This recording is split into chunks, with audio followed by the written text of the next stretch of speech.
Welcome to the SRC.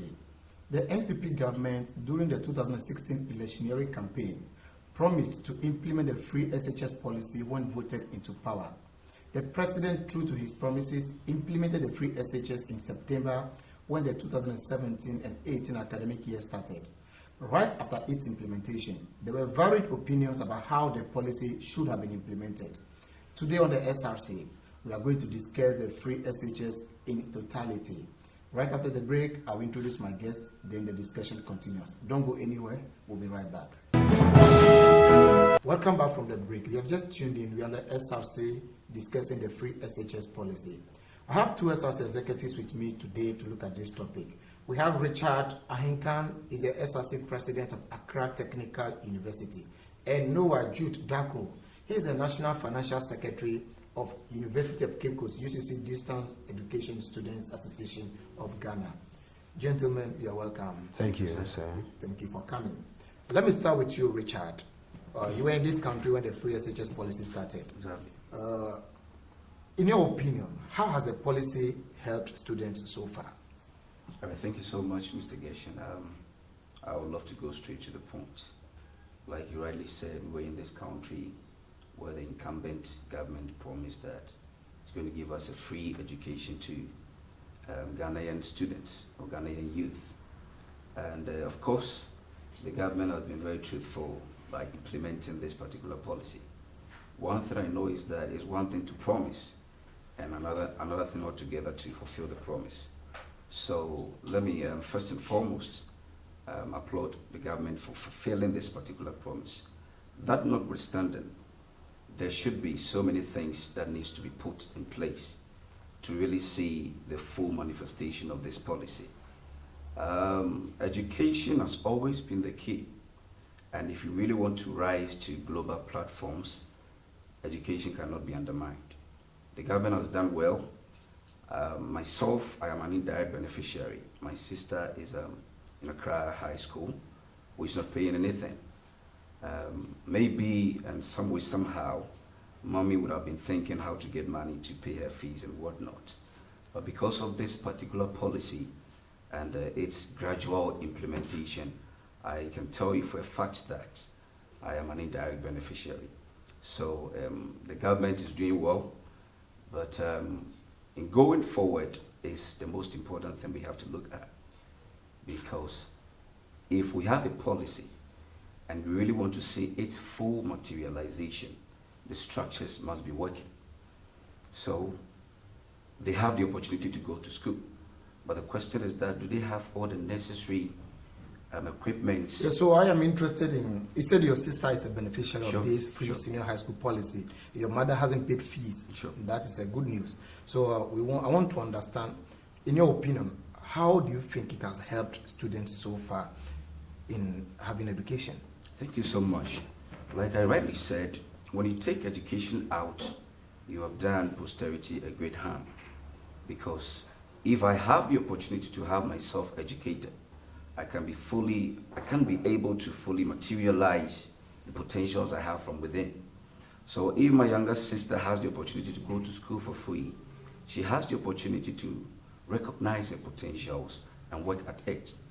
However, if what I need to fully realize that potential is not there, then we are not really working and seeing its full manifestation. So students are benefiting, I can tell you for a fact, because when you go back in some of these villages, those who were anticipating and were always in doubt as to whether they can progress in the educational ladder are given the opportunity, of which I think some way, somehow is going to have a direct effect on themselves intellectually and psychologically. Jude, yes. You want to add to that? How do you think the free SHS has helped students so far, in your opinion? Thank you very much. As my brother rightly said, it is a good thing the government has brought up, in the sense that one thing as a country we need to build our human capital is education.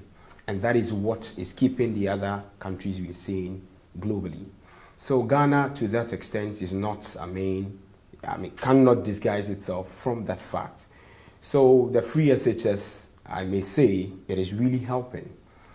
If you go back to our villages, those days after a BC, you have a student who has a good grade, but because of finances, he or she will be in the house for the rest of their life, end up giving birth to children who tend up to be wayward one way or the other. But thanks be to God so much that our president promised us, and he has really, delivered on that.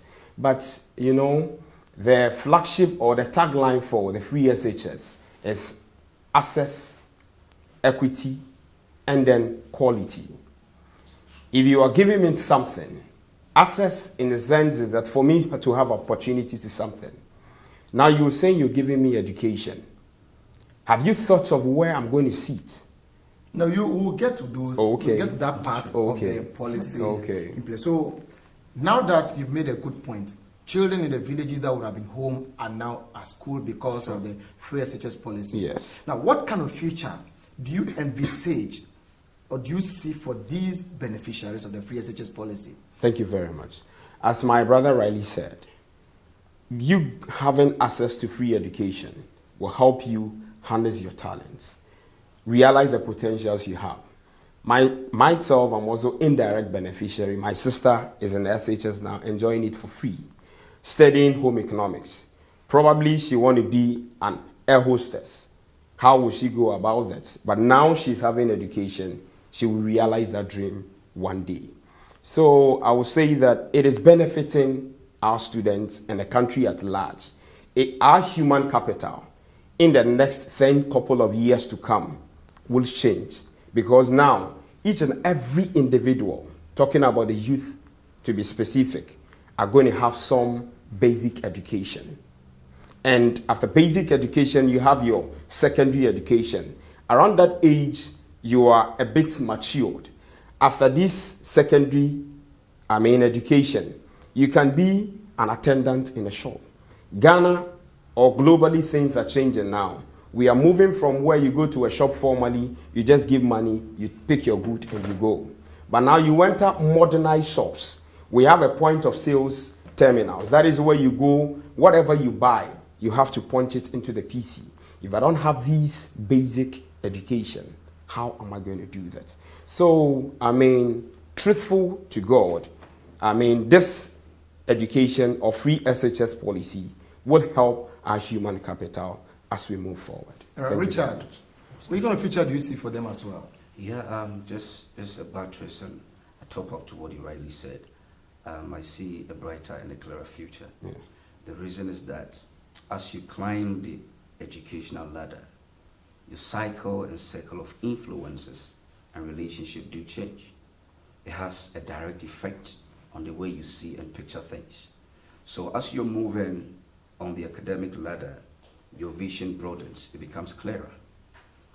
For example, when I was in the basic school, I wasn't thinking so much about how my future was going to be, because I thought it's just a matter of just being with friends. We go to class, we study, we go for a break, we come back, and as usual, it becomes a normal routine. But as you're progressing, you move to SHS, and the vision becomes clearer. That is where you have a strong desire for greater heights in life. So the platform is being prepared, and for that matter, I think the vision is going to be clearer as far as this. But there is this argument out there that suggests that under the fee-paying system, students' academic performance was going to be better, or is going to be better than the free SHS policy, because they believe under the free SHS is wholesale system. Under the fee-paying, it is selective based. What do you say to that, Richard? All right, thank you. To some extent, because in our own ideology as a people, we believe that anything that goes for free has no quality. As a people, that is our mentality. Yeah. And it's true to some extent, because gone are the days when a lecturer is going to be paid a huge amount of money to give attention to a student. You could see that the motivation will be there. But here lies the case, the status quo is kind of being changed. So what kind of motivation are we going to get to do this work? That's the question we should be asking ourselves. So to some extent, we might not get the full benefit and progress as expected. Because why would I waste so much time on you whilst you're not paying anything? Your parents are not sacrificing. Why should I give you an equal return, which is not supposed to be so? But I think to some extent, it's true. So, Noah, Yeah, it is. under the fee paying, Yeah. we had fewer students in the classroom. But under the free SHS, you and I have heard news reports of overcrowding in the classrooms. Do you think this will have any direct consequence on the performance of students under the free SHS as against the fee paying system? Should the free SHS beneficiaries be worried about their performance against the fee paying system when the YC exams are taken? To some extent, I would say yes, in the sense that, as my brother rightly said, as blacks, when you throw to us something, you say this thing is free, we add no value to it. So, for instance, I'm a teacher under the fee paying. I know that at the end of the day, I'm going to get something from these students, where they pay fees, their parents visit on campus, and then you can, that is where cash flows on campuses. But now, our government is saying that nothing like any form of cash flow on our campuses. So I, as a teacher, I think I'm doing this for you guys for free. So morale is down. Exactly. And now the numbers too has increased. Formerly, when computer places about 50 students in one class, that is all. It ends there. But now, the free SHS policy, the scheme is that everybody who qualifies must go. So we have about 100 people who used to be 50 formally in one class. So the teacher now, one, the morale is down, as you said. Two, he can't exert that effort on you anymore because it is free. Not in the free in the sense that that teacher is not going to receive his monthly salary. He will be paid rightly. But some benefits attached to it formally has been taken away. So now then, the question is, what do I even benefit from doing all this for these people? So the morale is no more there. So you mean academic impact is also going to be affected? Exactly. In the sense that we were 50 in the class, even that the teachers are not even able. The teacher to student communication is not that 100%. Now the numbers are doubling, are tripling up. This teacher will not have that time for the 50 people formally. How would he have time for about 70 to 80 people in one class now? And we crowding in the class alone is another thing. When I'm sitting alone, the concentration is there. But now one desk that used to be for 2 people, because of, unavailability of infrastructures, we have about 3 people occupying desks that were formerly occupied by 1 or 2 people. So those are some of the things we need to talk about when we are talking about quality as the tagline of the free SHS policy. All right. Richard, should parents be worried about the future of their children under this free SHS policy? Taking a cue from what he is saying about teacher morale and motivation and the impact on academics, should parents be worried now about the future of their wards under this policy? All right, thank you so much. I can conclude on this because, like we rightly understood, it is a government's policy. It's being implemented. And all of us can do bear witness to the fact that we've not yet seen the full manifestation of this policy. Who knows? Maybe there are going to be so many measures to be taken that will help curb this, some of these predicaments and challenges and whatnot. So I wouldn't conclude that parents should be worried about the future of their wards as far as the realities on the ground is being highlighted. But what I want to say is that they should still keep their hopes high. We still in the country, and we still have the power. So as far as the power and the onus lies on us, we will even have a bigger say as to how the future of our wards are going to be. If you have a child, would you send your child to the free SHS education system? Why not? I have to. Jude, will you send your ward to the free SHS education system? It depends. Will you send your ward to the free SHS education? Yes. You are not bold on that? That is why it depends. It depends on... Yes. If my... You hold your breath. Oh, okay. We are going for a quick break. When we are back, the discussion continues. Don't go anywhere. This is the SRC. Welcome back from the break. If you have just tuned in, this is the SRC. And I have in the studio Jude Noah Dako, National Financial Secretary of UCC, that's University of Cape Coast Distance Education Students Association of Ghana, and Richard Ahinkan, the SRC President of Accra Technical University. We are looking at the free SHS policy that the government is running currently. Please be reminded on the 23rd of February 2019 at Accra Technical University, the SRC annual conference is coming on. Over 150 SRC executives are going to be there. And if you have not yet responded to participate in this event, I encourage you to do so for preparations to be well taken care of. 23rd February, the SRC annual conference is on the theme, Student Riot, a case study of KNUST. Honorable Ken Kranchi of National Media Commission is going to be there. Bernard Mona of PNC will also be there as speakers during this conference. We're looking forward to seeing all SRC executives who have been invited to participate in this maiden and wonderful groundbreaking event. Jude, before we went for the break, yes, I wanted to know if you will send your word to have the free SHS in Ghana. Yes, I'll do that. You said it depends. Yes. And it depends on what and what?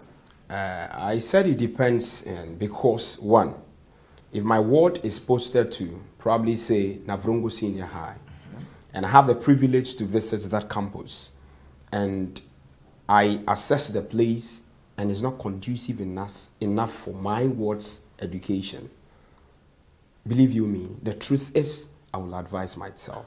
You advise yourself in which direction? In the sense that the place is not conducive. Yes, so for my in which ward. direction will you advise yourself? I will take my ward to where I'll pay the fees for him or her. So you take your ward to a private exactly. senior high school? Exactly. So assuming the condition is the same everywhere, automatically your ward is going to a private senior high school? Yeah. All right. Richard, you said you will send your ward to the free SHS. He has said that if he assesses the conditions and they are not right, he will transfer his ward to another school, probably a private senior high. Will you still keep your word if the conditions are still not right, as he has said? Exactly. Conditions are not permanent. Like you rightly said, you want to do some survey to get the best school for your son, your ward. But the question is that, who are those who are to be sent to those schools that, in his perspective, are not good schools? Everybody wants the best. But if we are a people with a destiny and a common calling, then we should understand that anything at all we do is for the sake of posterity we are doing. So I will take my word to the school, because so far as it is within my capacity and my ward's ability to really make good use of the little resources at his or her disposal, we are good to go. All right, so is the free SHS policy really free? To some extent, it's free. For now, I can't really point it out that it's not free. Because so far as my sister, for example, didn't pay any fees, to some extent it's free. That's what I can say. Noah, is the free SHS policy really free? To some extent. To some As extent. my brother said, yes. So it is really free to some extent. But right now we have the green double, I don't know if it's green and gold. I don't know, I'm not sure. We have the double track system of the free SHS. Yes. Now, students have to go to school, come back, sit in the house for 3-4 months probably, go back and join their colleagues, take exam, some come and sit at home. Do you think this is going to occur well in the end for the future of these children? Noah? I would say no. I would say no. No, why? You should have reasons for saying no. I would say no because gone are the days, I would say my time. I'm young, but I have some experience so far. Where we spend about 2.5 years, where we say it's even 3 years. Some of us were not seeing top. Literally, I would say. And now that you tell me my sister who is currently there will go, come back home, spend about 3 good months in the house. If I am not that parent that I have the financial footing to find an extra classes for her, she'll be home. And that will have a dire consequences on her education. So the extra classes, it's not bad. Even before the free SHS, parents were enrolling their children in extra classes. So should that be a problem now, Richard? Thank you so much. It shouldn't be a problem. But like I said, we are expecting the best. But if the best is not yet in, we have to strategize and see the way forward. Like you said, we can do extra classes for what? Maybe the means might not be there. But as far as we've gotten a helping hand, some way, somehow, and we also believe in the future of our wards, we should find an alternative to help. So if my ward comes home, at the moment he's going through a fallow period, he's gone to school, he's gotten some sort of knowledge, it is an opportunity for you to make good use of the knowledge you've acquired so far. And that's our problem and our biggest challenge as students. Because as of now, most universities, we are on recess. But the recess is not just about you going to sleep. It is the time for you to take steps, make good use of the knowledge you've imbibed so far. So I think that you coming back shouldn't be a big challenge at all. So the 4 months or 3 months period of waiting, which you call fallow period, should be utilized by the students rather Exactly. to read through whatever they've been taught Exactly. in the senior high school during the term. So it shouldn't be a problem at all for parents to worry about. But that is why I'm saying that we are expecting the best. And if the best is not yet in, we should make good use of the opportunity we have. We should make So we good are expecting that even such a thing wouldn't happen, of which it is in place. So to find a better solution, make good use of the opportunity you have as you stay in the house. Jude, are the right measures in place to see these free SHS, the intended purpose, materialize? No. Are the right measures in place? I would say no, they are not. So, Jude, why no? No, because one, before you do anything, you need to plan. Two, before you implement it, you look at the future, what the challenges are going to be, and you make room for it. But as we speak now, the free SHS has been rolled out, and some of our sisters and brothers go there, sleep on verandas. Are you trying to say the government did not plan before implementing this policy? In a way, I would say yes, because lack of infrastructure has been our bane as a country for the past years. So before you do such a thing, let's go to the drawing board. This problem has been there when we are not even sending all the students. But now that we want to send or roll out all the students, what can we do to keep the challenge that has been there for past years? So therefore, as the past government was doing, he said, I'll roll this out, but before that, let's have the infrastructures in place. And he started building schools. You mean John Dramani Mahama? Exactly. He started building schools for that policy. That is what we call plan. So when he rolled it out, the students will go there, have a place to sit and study. But now, some steps were not taken. But out of the blue, we roll it out. And we have students go there, suffer under the mercy of the weather. So you come back to your senses and you ask yourself, would this thing help? As my brother said, it is something we are not expecting to happen, but it has dawned on us. So what are we going to do as a country? So will you say the policy was implemented in a hurry to score just political points? We are not trying to be partisan, but we are not to playing the fact. party politics here. The fact is, our president, the incumbent, assumed office the same year 2017, and the same year this policy was rolled out. Fine, we had plans even before we go for elections. That is very true. And immediately after the elections, you start to roll them out. But you were not there. Someone was there. You came just within 8 months. Have you been able to have access holistically to the challenges that are there to try and have some, solutions to them before you champion your cause? We didn't do that. But for political gain, or I would say because it was in our manifesto, and politicians always see us that once I have told the people I will buy everybody a car, if I come and the resource to get that car for every citizen of Ghana is not there, I must do it. That is when we begin to lie to our people. Let's tell our country, or let's tell our citizenry the truth. I said I'll roll out the free SHS, but the things or the infrastructures we need, the prerequisite tools we will need to make this policy a success for the country, it is not there.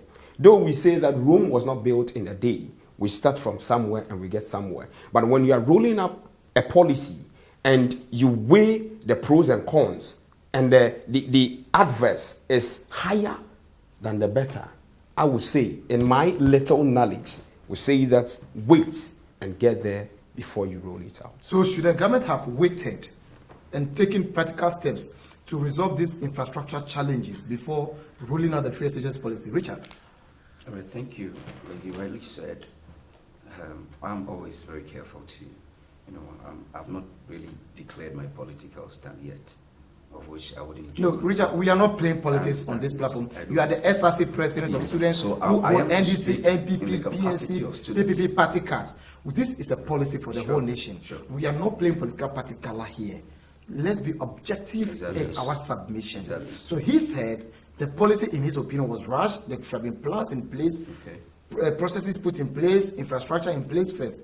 And I'm asking you, do you think, based on what he has said, the government should have waited, put infrastructure in place holistically, probably, before rolling out this policy? All right, thank you so much. I would not say the government should have waited. The reason is that he read his manifesto. He has the ability to make it work or not. Now, for example, I have this paper here. I want to take this paper. I can choose to go this way and take it from that point. I can choose to just straight my hand and pick it up. It depends on how you think you're going to get it for yourself, based on where you're standing. So, like you rightly said, the structures are not in place. But the government has also done its own analysis, and he thinks that if he chooses that, it's going to be of help to some extent. And as time goes on, the necessary structures and the things that will make the policy a solid one will come. Okay? So I don't know the plans they have made anyway. I don't know the plans they have put in place even before this policy kickstarted. So some way, somehow, it should have been, really looked at again. Yes. Because we don't have the structures in place. But what I want to also speak to you on this particular issue is that, assuming that we are not getting so many students enrolled, and as usual, we have the normal number of students getting to school, which is free for them, I don't think this issue of structures and whatnot will still be too much of a problem, of which I think somewhere is a problem. But it wouldn't be of too much a problem. But here lies the case, you want to make it free for everybody. So we all have the equal access to this particular benefit, because I'm also a citizen of Ghana. So why then I also get prepared and go to school? So because of the increment on the number, there's going to be a pressure on our structures and other accoutrements. Well, what would be the impact of the free SHS on the private senior high schools? Okay, the private senior high school is an individual or something that's owned by an individual or a group of people, which has no hand, the government has no hand in it. So since it becomes an individual's business, he also looks at how he can make his profit. And now if we have something going for free in the market, and something is to be bought at an expensive price, as a normal human being, and we do make choices. I would choose to go for the free if they have the same quality and the same durability and whatever characteristic you might link up with. So to some point, they are not really going to get the number they used to, because we have a lot of students who have graduated from the basic school, that is the junior high school, to be into the public SHS. And so I think it's going to have a negative consequence on their enrollment as far as their business and the profit making is also concerned. All right, Jude. Yeah. There is this school of thought which believes that irrespective of where you go for your senior high school, be it private or the public, we should all enjoy the free SHS because all of us equally pay tax. What do you say about that? That is true. That everybody, well-meaning Ghanaian, should have access to the free SHS school. But not when it is not to the taste you want, as I kept saying. No, but the belief is, the thought is, I go to private senior high school. Okay. You go to public senior high school. My father pays tax. Your father pays tax. And if the taxpayers' money is going to be used to finance somebody in the public schools education, how about those of us in the private senior high school? We should also get something from there. We should get some support from government to also have our education. Okay. From the angle you are coming from, if I will understand you, as my brother said, a private school is for someone. So the government or GES has its own infrastructures or structures of our schooling system. So until you avail yourself to be absorbed into the government system as one of government's own, you can't have access to the free SHS when you have that tag as a private school. So on that note, I would say if you find yourself in a private school, as back in the news I heard the headmasters for the private institutions came together trumpeting that the government should also absorb them also into the free SHS, as you're saying, but the government has no paid ear to that. That is a fact because you said you are doing your business. And this is what I am doing as a government. So if you allow yourself to be absorbed, when I have taken over, then you can do it. If the government should extend it there, they will say, okay, the students are there as free, but still they are going to take some charges from them, which the government cannot totally monitor. So I would say no. There is this fear. Take a look at the junior high schools, the public one, and take a look at the junior high schools at the private level. You can see a big difference in academic performance. When you go to the senior high school, before the free SHS, all the senior high school, you have the first class, second class, and third class in those categories. And senior high schools those days, public ones were the most preferred choice for parents. When you go to the public junior high schools, the teachers there, they are all well trained. They are certified teachers. The private schools, they are SHS graduates with no professional training. Yet the private schools do better at the basic level than the public schools, which we call S02. Because it is free there, they say the quality is low. Everything is poor at the public school at the basic level. Now that the free SHS has also been made free, should we have the fear, the scare of it turning out to be like the basic schools which we call S02, where quality is nothing to write home about? Should we have any concern? Not really, because with the private schools compared to the public schools in terms of the secondary level, that of the public still stands tall. But when we go to the lower rank, that is a JHS, as you said, parents prefer going for private SHS, a JHS for the awards, than going for the Abayin schools, as we call them. One, what is killing us as a country is the passion we attach to our jobs. Gone are the days before you hear someone say, I want to be a teacher. It's a passion driven from infancy. But we growing up now, we see that when someone becomes, you go after training college, automatically you are employed by the government. So people rush there now because of employment. And secondly, on the side of government, monitoring their activities as teachers on the field, they don't do it, I may say. All right, when we come back from the break, we'll continue. Viewer, we are going for another break. When we are back, he's trying to say something interesting. He's trying to bring the teachers into the equation. We'll see how that relates. We'll be right back. Don't go anywhere. Welcome back from the break. If you have just tuned in, this is the SRC on this channel, and we are looking at the free senior high school policy in totality. I have two SRC presidents in the studio who are helping me digest this topic. Please remember, on the 23rd of February 2019 at Accra Technical University, the maiden SRC annual conference is coming on the theme Student Riot, Case Study of KNUST. Over 150 SRC executives are going to participate in this event.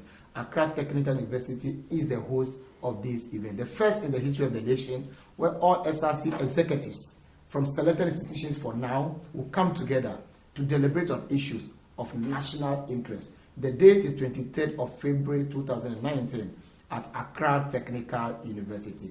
If you have received your letter of invitation, please kindly respond by calling us Accra Technical SRC PRO as stated in the letter to confirm your participation so preparations can be done for your participation. Gentlemen, before we went for the break, you were trying to talk about teachers as the reason why quality is dropping, because they don't have passion for teaching, but they just go in now because of salary. Why blame it on the teachers? I'm not totally blaming it on the teacher. The teacher plays parts, the government or the GES institution as a whole plays parts. And then the students as well. Because you go to a classroom and then the teacher needs to be there, but he has something else to go and do. He leaves the classroom, go and do. You go to that same school, when the teacher is not there, GES officials go there. Who did they report to? Sometimes it sleeps on the carpet and we look over them. And then the students as well. Sometimes we students need also to be blamed because we don't do what is expected of us. We go to our classrooms, we sit our teachers, instead of us going back home to study. Now WhatsApp is killing our generation. WhatsApp is killing our generation. Yes. Let me come to you, Richard. Assuming you were the Minister of Education, as you're in suit and tie now, you look like a minister truly. Sure. What would you have done differently if you were the Minister of Education about the implementation of the free senior high school policy? All right, thank you so much. Assuming I am the minister, you rightly said, what I would have done differently is to rather set the parameters right, in the sense that if this is a policy we want to implement, we have to solicit for the views of a lot of people as to how to take off. You mean stakeholder consultation? Exactly. The broader one. It's very, very important. So if we probe more, we solicit more, we'll be able to get more information, and for that matter, we can be able to take off.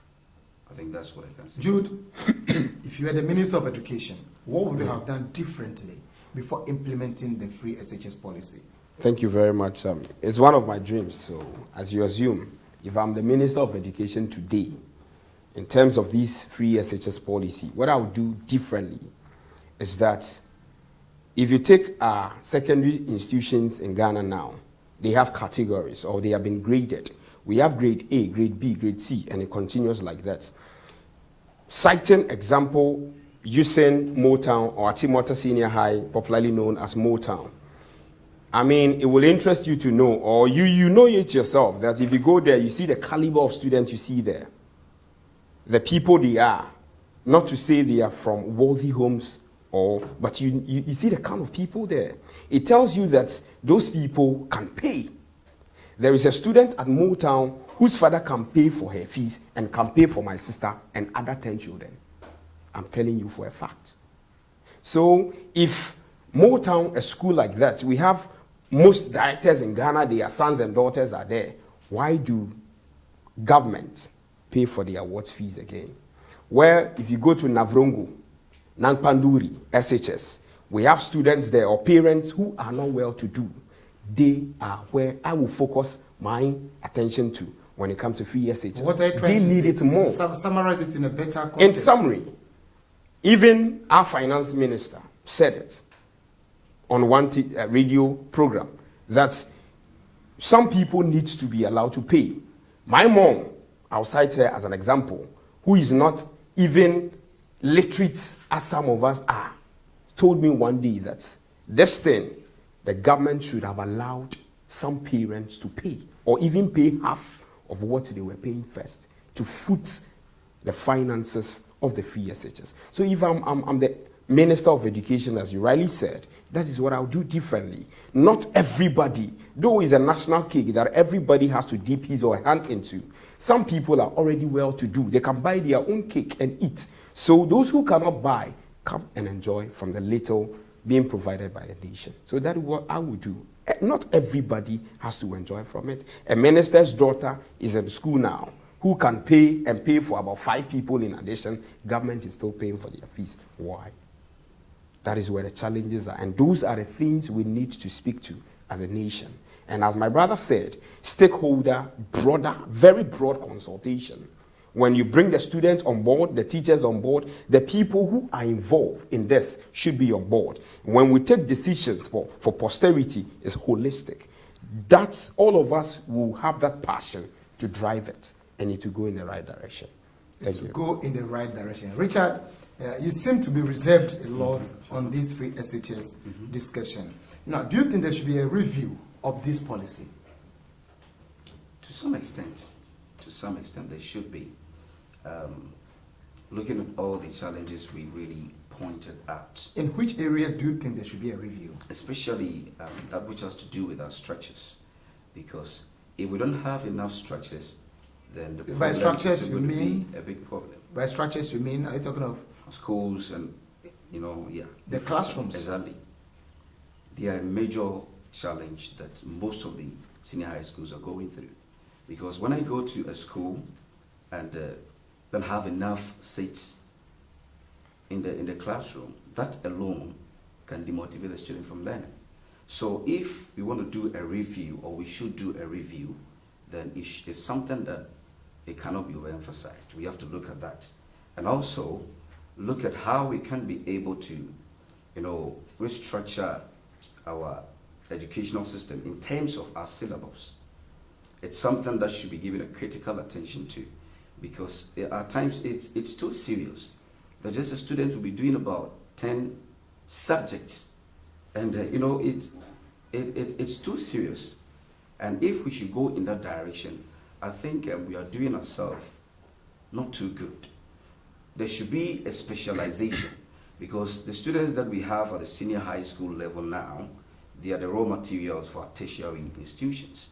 And if we want to get them prepared to serve as inputs for the tertiary institutions, to come out as prepared and refined products, then there should be a critical attention to our syllabus as a people. And as there a should nation. be a critical look. Ruth, have you noticed that there is an exponential growth in remedial classes or remedial schools these days since the free SHS policy has been established? Yes, of course. Yes, of course. I mean, the very day the double track system was announced, the next thing we saw on our walls, on our streets, was probably Jude and Co. remedial classes, double track SHS classes. Well, why have they grown? Why have they come so many? Yes, they have come so many because our system, or the government at the end of the day, has made room for it. How? It is good that people are getting, something to do now. Probably I'm home not doing anything. I'm taking advantage of these to organize classes, get a little coins. But what I would say, add to these, is that these classes, or what our people are taking from these students as extra classes fees, shouldn't be at the detriment of the poor parents whose plight the government of the day was rather trying to lift from them. But they are not forcing anybody to bring their water to their classes. Exactly right, you said. They are not forcing anybody. But, as kids as we were, gone are the days. If I see my brother Emmanuel wearing a shoe, white, and my mom cannot afford one for me, I wouldn't be happy within me and even my mom. That is what is going to happen. If my next door neighbor is taking her ward for extra classes because she is part of the double track and is home, and my little sister or brother, who is also a double track student, is home, and I'm not taking her there, you can just feel for yourself how people are even going to see you. They are now going to see the poor nature of your home, in the sense that the plight that the government was trying to take from us, or the burden from our parents, is now going to double. Because if what comes back, you need to take him or her. Does it mean without the extra class, they wouldn't pass their examinations? Not really. Some of them will pass, some may not pass. Some may not pass. Yes. All right, Richard, have you heard of the SRC annual conference? Yes, I have. Have you received your letter of invitation? I have received my letter of invitation. What do you say about it? What can you say about it? I think it's going to be wonderful, because I've always appreciated this platform as a platform for students to digest pertinent issues going on in the area of students' life. And I think this particular program or seminar is really going to be impactful. And myself, I'm going to be part. I'm going to get so much involved. You are our host, of course, Accra Technical University, and I'm going to be so much involved. So I can say that our viewers should just come and have themselves impacted, because we are going to receive a lot of information. We are going to be groomed to prepare ourselves as a new generation, because if we see a problem, the only thing we can do is to correct the problem. As one of the sayings of Pastor Mensa Otabel, you get exasperated to correct things. So if the things are not working, we have to make it work. So as new breeds of leaders, we have to avail ourselves for training, acquisition of skills, to be able to really lay the foundation and get a better Ghana. So what do you tell your colleague SRC executives from other schools? All of them that they should make their way out to Accra Technical University 23rd of February, and it's going to be educative. Do you have heard of the SRC Honor Conference? Yes, of course. We have received a letter, which, DESAG UCC, we're preparing to attend in our numbers. It is a platform, as our brother said, that some of us, we've already or always appreciate that we have that platform to make our voice heard, because we are the future for tomorrow, or we are the leaders for tomorrow. So these are platforms that will help equip us more for the tomorrow. That will help us. Do you remember the team? Student Riot Case Study of KNUSP. You are the SRC president of Accra Technical University. Yes, sir. What is your opinion on this riot that happened? I didn't get to speak to you on that. Now we want to have a conference for all SRC executives in the whole nation. We've never had a platform like this, where you have your various union meetings annually. But this is the first time we are bringing all of you together to have a platform where you can have a holistic discussion on issues that affect you as students, the nation, and the world in general. We'll be looking forward to seeing all of you there. We'll be glad to see all of you there. All right, you are SRC executives. Yeah. And how many students, what's the number of people you lead? I can't give an actual number, but it runs into the 10,000s. You lead over 10,000 students? Yes. That's UCC Distance Education students. Richard, how many students do you lead? About 15,000. 15. You lead over 15,000 students as SRC president. Okay, now looking at the free senior high school, the wholesale admission, don't you think it's going to put a burden on tertiary admissions come next academic year? Jude? Yes, it will have, some negative impacts on our tertiary educations. One, because the numbers we have at the secondary level now, if all of them should represent at the tertiary level, it means therefore that as of now, the government should be putting up more infrastructures at Accra Technical University, UCC campus, almost all the campuses. And is that happening? You and I, we are in the country. We've not heard anything like that. So. And I also heard, I have not confirmed, I heard that there's a new policy. Like how it is from BEC, you are placed directly at the senior high school. After senior high school, there's going to be a system also that will place you directly in the tertiary institutions. Have you heard of that? I have not heard of that. So if that should happen, what do you think is going to be the impact on academics at the tertiary level, Richard? Yes, from my perspective, I think if we don't look at the challenges on ground and attack them strategically, we are going to have, I wouldn't say a bad raw material in the tertiary, but it wouldn't be appreciative enough, because the SHS becomes a platform for which you have to build yourself, prepare yourself, then you go into the tertiary. The tertiary, you should be ready to go into the corporate world. So if I don't have the requisite skills and what it takes to prepare myself within the next 3-4 years after I go into the tertiary, then disaster is inevitable. So a critical attention must be given to the SHS. Otherwise, the raw material wouldn't be appreciated. We may see overcrowding in the tertiary classrooms, just as it is happening at the senior high school. Exactly. Do you agree with me? Sure. Yes, of course. Because if everybody passes from the senior high school now, that means at the tertiary, there's going to be explosion of students on campus. Yes. All right. Thank you very much. Viewers, this has been the SRC. We discussed the free senior high school policy from the beginning to the end, and the SRC executives have made their opinions known on this. The debate I know continues at home about this policy. Where do we go from here? Nobody knows. We are all in this country, and we are praying for the success of this policy. We pray that all our children in the free SHS will come out successfully when the exams are conducted at the end of the day. Remember, on the 23rd of February, the SRC annual conference is happening at Accra Technical University. On the theme, Students Riot, Case Study of KNUST. Bernard Mona will be there as one of our guest speakers. I had in the studio Jude Noah Dako, National Financial Secretary of DAS, UCC Distant Education Students Association of Ghana, and Richard Ahinkan, the SRC President of Accra Technical University. My name is Gershon Mchere. I've been your host. Make date with us same time next week on this same channel, and we'll bring you another episode. Gentlemen, thank you for coming. Thank you so much. It's been wonderful. Thank you for having me. Today's discussion. Thank you. Let's end it.